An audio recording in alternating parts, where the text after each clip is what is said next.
Welcome to the Manufacturing Shakeup. We're your hosts, Ellen Feldman-Ornato and Jenny Drescher. We're talking with dynamic women from across the manufacturing scene in Connecticut.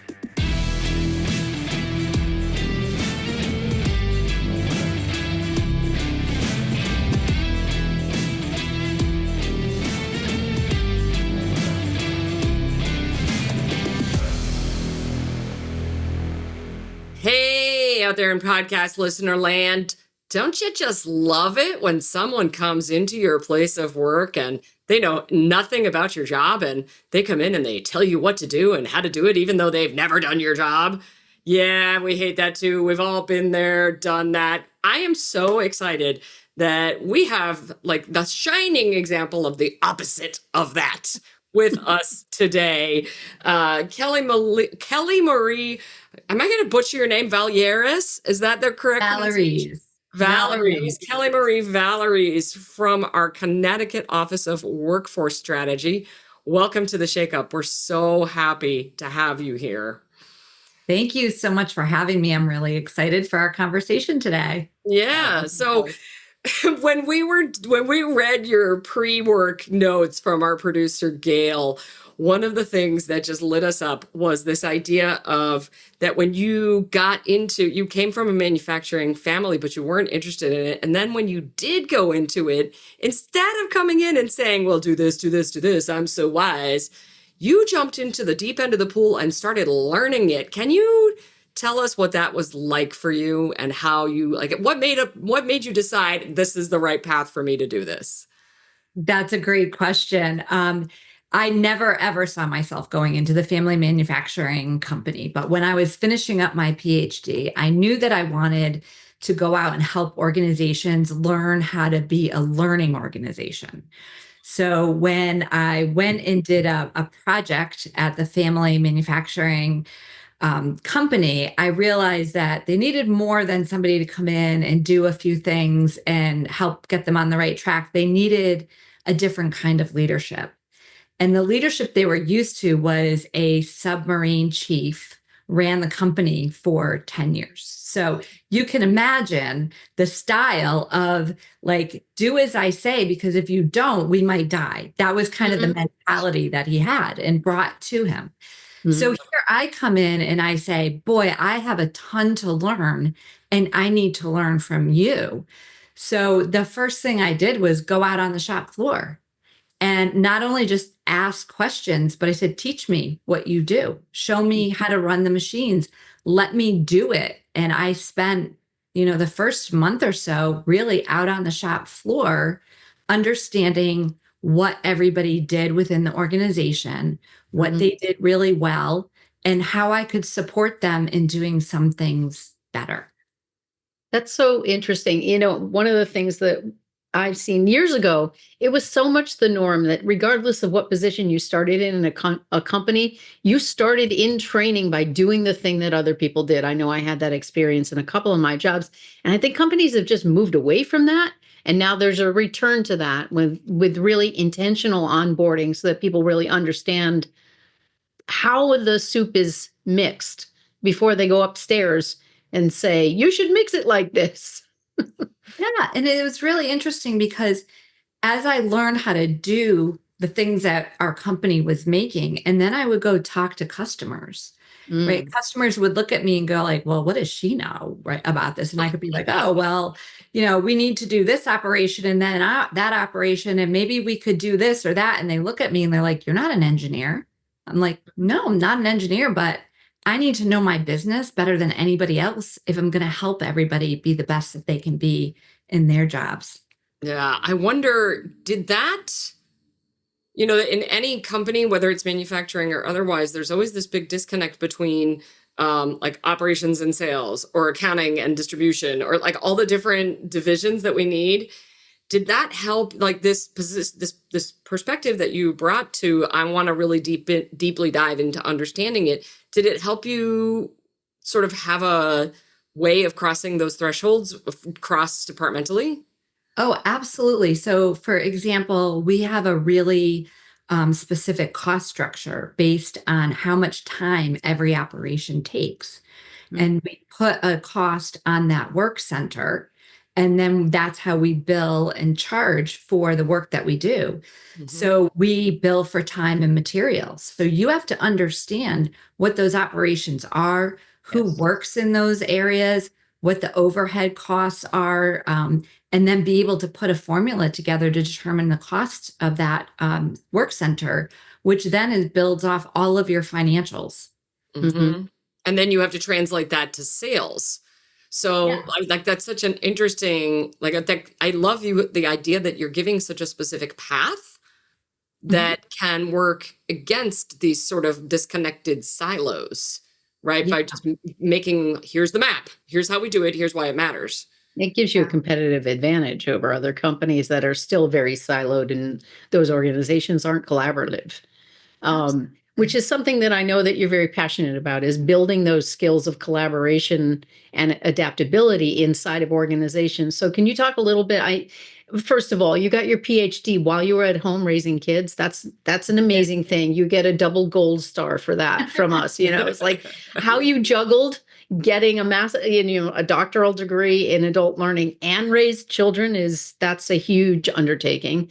But was your focus in adult learning when you were in that program on how to bring those skills into the workplace? Yes. So my program was really on how do people learn in a professional environment, right? So we learn by doing. Mm. And sometimes doing precedes understanding.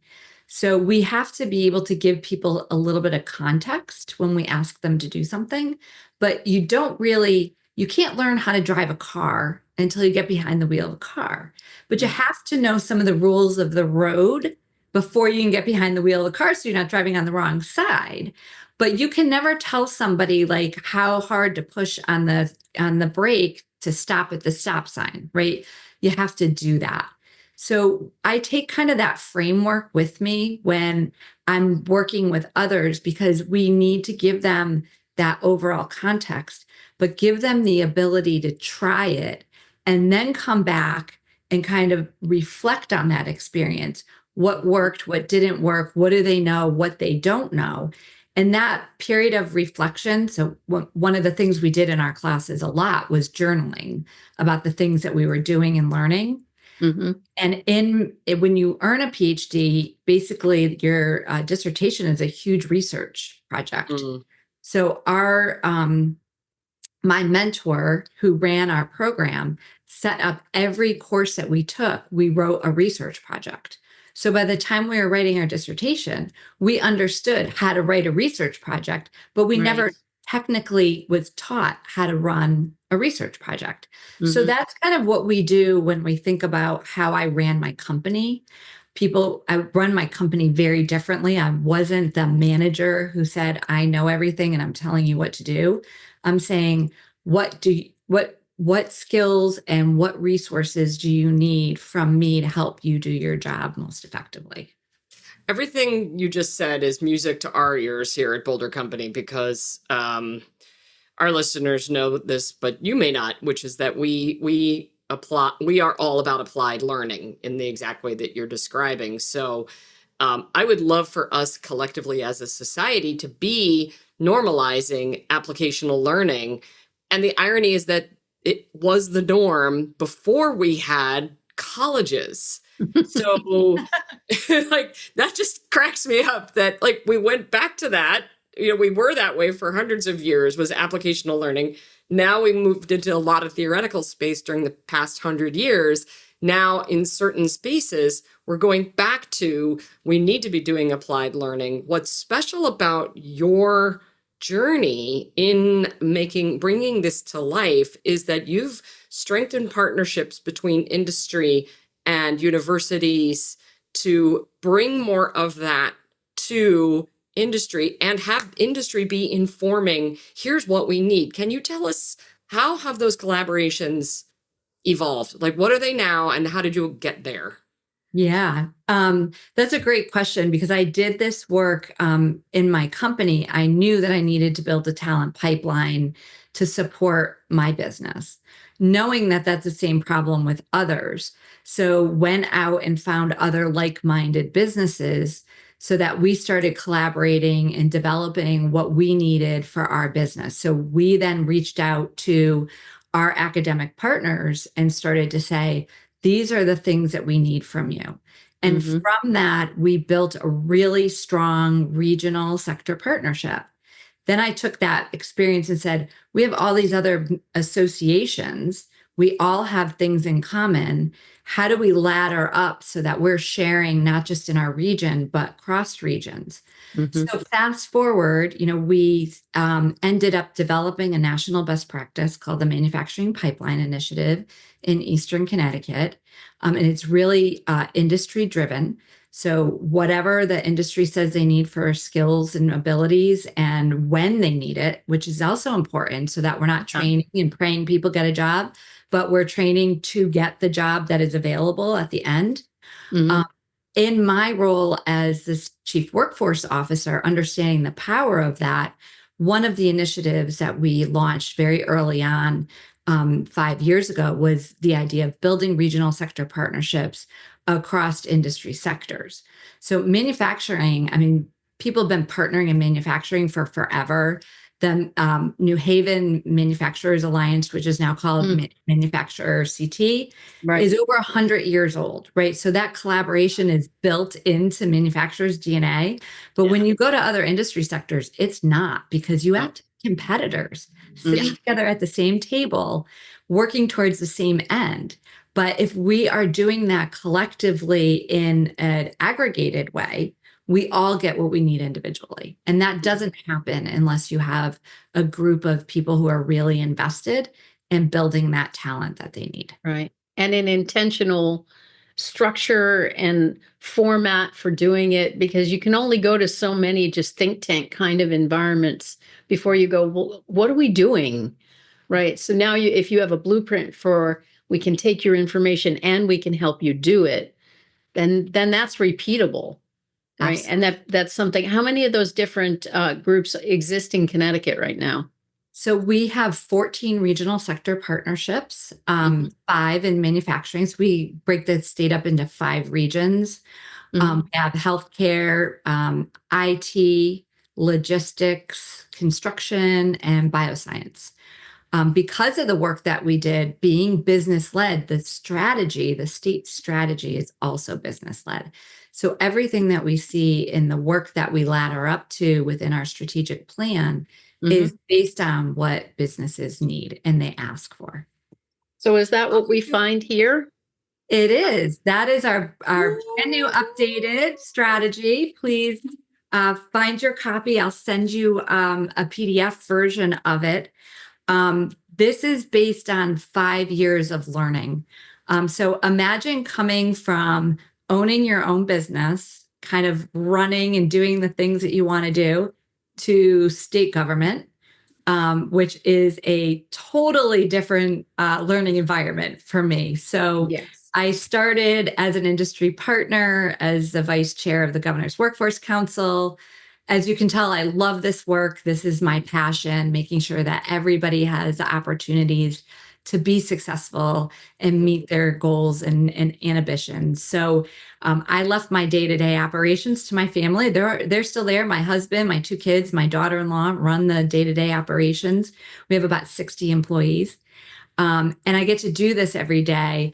But coming into this environment, into government, was a huge learning experience for me as well. And then trying to bring my lens of learning and perspective to colleagues that have maybe had more entrenched careers in this environment has been really interesting, but also really rewarding.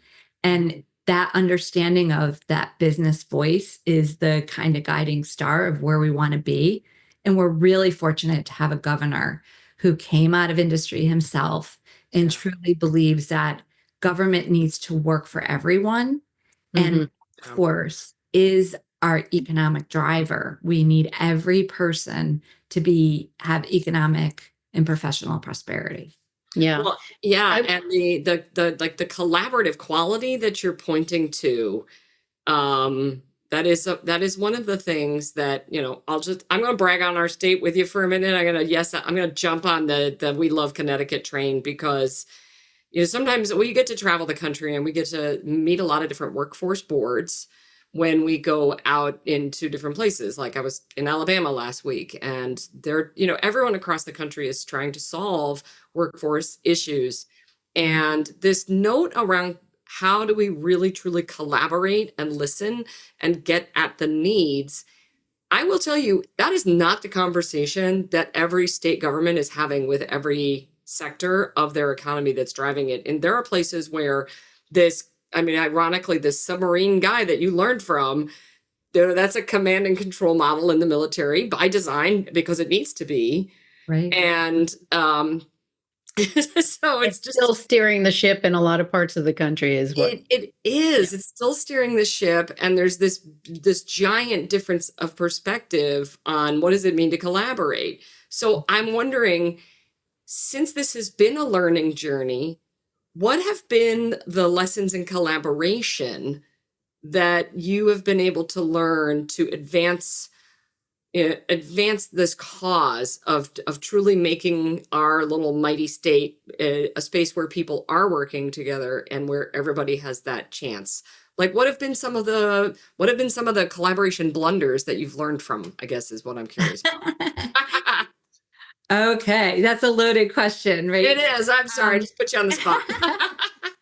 I think you have to truly go in and build relationships. It starts there, and they have to be genuine relationships. And you have to really understand other people's experiences and where they're coming from and kind of what lens they view their work and their world through and what they're trying to accomplish, right? Because everybody we're all a little bit protectionist about our turf sometimes, or how people are going to perceive us if we give up any amount of power.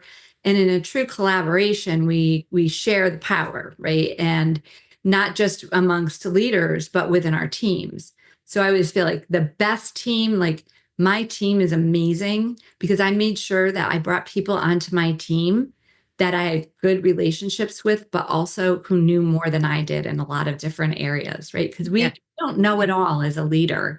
right. And we're stronger when the people around us are stronger. And if we give them the tools to do their job well, then we all win, right? And I think that ability to just be genuine, be uncomfortable, right? There's a lot of times where I have to engage in uncomfortable conversations, where you are afraid to say sometimes what you truly think or feel.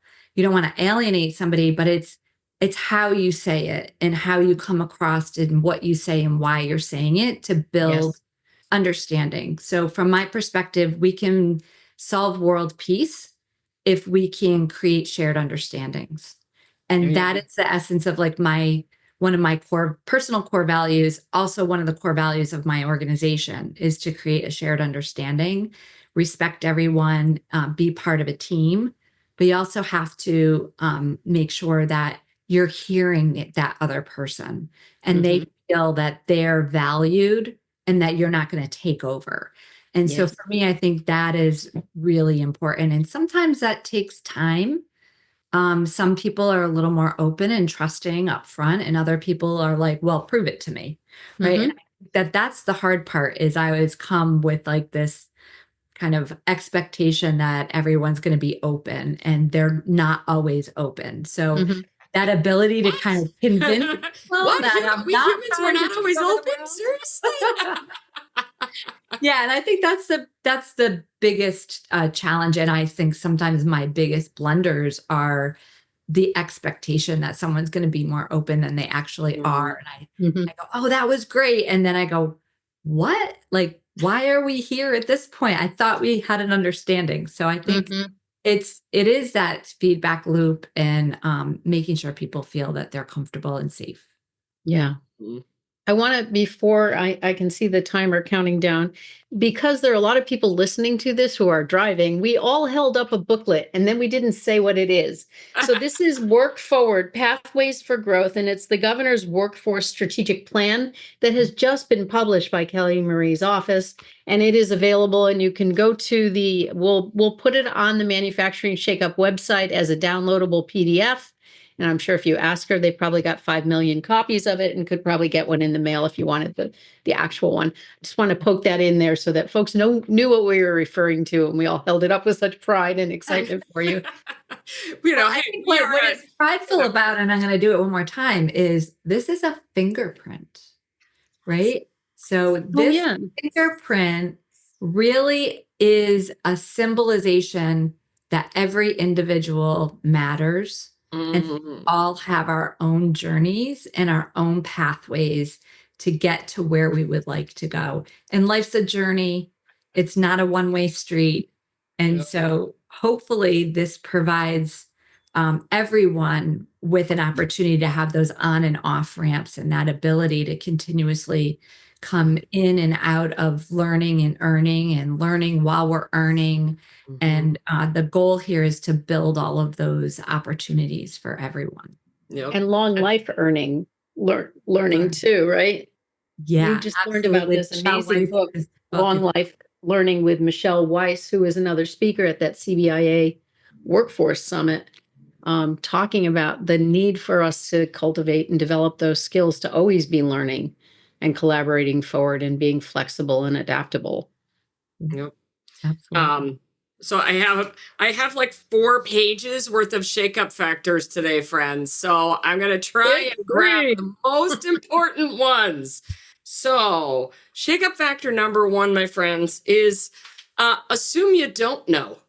How about if we assume we don't know? I feel like this is the baseline of a crucial lesson from Kelli-Marie, which is not just activating curiosity, but assume I have no idea. I'm just going to jump into the pool and learn from you, which to me also translates as a question for you to try on in your life, which is if I assume I don't know, what kind of beginner's mind? So what's a place in your life or your work where you want to try on beginner's mind coming out of this episode? Try it out. Holler back on social medias. Let us know what you create. Shakeup factor 2 is suspending my expectations.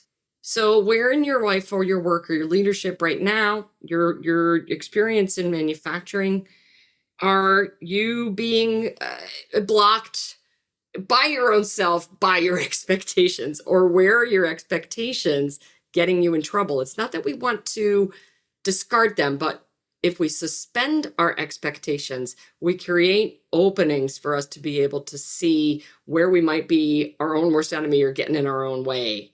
And so that would be shakeup factor number 2. And then shakeup factor 3, what is it that you need? So the heart of Kelli-Marie's work in partnering with industry and collaborating across both academic and industry circles is finding the common need for the greater good of the people who are living here in Connecticut. So ask yourself, what is it that I most need right now? And give some attention to how you might want to pursue an answer to that question. What do I need? And who do I want to collaborate with to get at it? So that's the best I can do to make our shakeup factors succinct. I'll probably post some more online because, oh my God, you are a rock star full of information. And I've learned so much from you today. I can't thank you enough for spending time with us. And on behalf of our entire state, thank you for the incredible work that you are doing over at the Office of Workforce Strategy, because it really makes us so proud to see and to be part of here. Wow. Thank you so much. I love your shakeup factors as well. I'll throw one more in.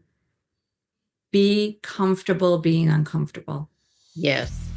right? Because that's where the learning happens. You And heard put it here, yourself out folks. there. All right. Thank you so much, Kelli-Marie. It's been great Thank spending time with you. It was nice spending time with you. Have a great day. The Manufacturing Shakeup is sponsored by the Connecticut Office of Manufacturing, produced by Maselli Productions and Gale Communications, and hosted by the Boulder Company.